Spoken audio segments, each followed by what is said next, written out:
কথায় আছে মাছে ভাতে বাঙালি, কিন্তু আমরা শুধু কি মাছ আর ভাত খাই? সাথে অনেক রকম পদ থাকে। তো আজকে দুপুরবেলার খাবারে কী করেছি, রান্না করেছিলাম সেটা একটু দেখে নাও।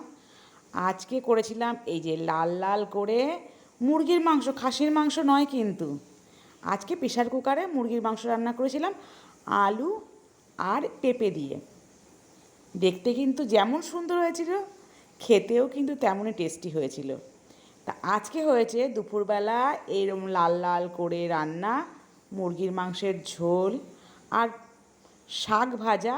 শাকটা হচ্ছে কলমি শাক ভাজা, রসুন কালো জিরে ফোড়ন দিয়ে, সাথে পটল ভাজা, আর এর সাথে রয়েছে ধনেপাতা কুচিয়ে পাতলা মুসুরির ডাল। লেবুটা একটু মিস করা হচ্ছে। ডালটা খেতে কিন্তু দারুণ হয়েছিল, ধনেপাতা দিয়ে করা হয়েছিল। আর সাথে রয়েছে এই যে